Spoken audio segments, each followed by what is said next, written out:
Spiritual symphony వీక్షకులందరికీ మన ప్రభు అయిన రక్షకుడైన యేసుక్రీస్తు నామంలో వందనములు.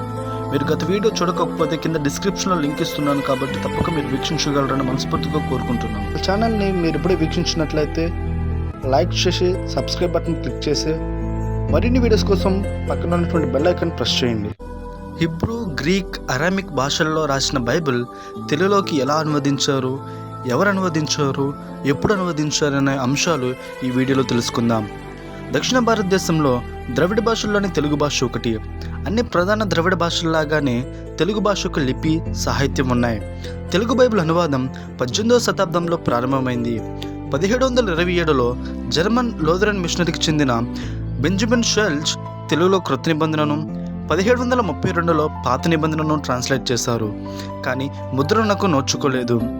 1742లో జర్మనీకి చెందిన ఫిలిప్ ఫెబ్రిషియన్ తెలుగులోకి ట్రాన్స్లేట్ చేశారు, ఇవి కూడా ముద్రణకు నోచుకోలేదు. 1795లో ఈస్ట్ ఇండియా కంపెనీకి ఎంప్లాయ్ అయిన కెప్టెన్ జేమ్స్ డాడ్స్ తెలుగులోకి ట్రాన్స్లేట్ చేశారు, ఇవి కూడా ముద్రణకు నోచుకోలేదు. అయితే 1805లో విలియం కేరీ గ్రూప్ వారు తెలుగులోకి బైబిల్ని ట్రాన్స్లేట్ చేశారు. 1812లో ఫైర్ యాక్సిడెంట్కు గురయ్యి పత్రికలన్నీ కాలిపోయాయి. మరలా 1818లో క్రొత్త నిబంధనను ట్రాన్స్లేట్ చేశారు. 1821లో మోషే రాసిన పంచకాండంలను ముద్రించారు. 1854లో పాత నిబంధనను తెలుగులోకి ముద్రించారు.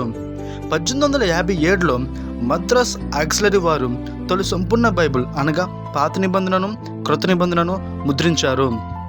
1911లో కొన్ని సవరణలు చేశారు.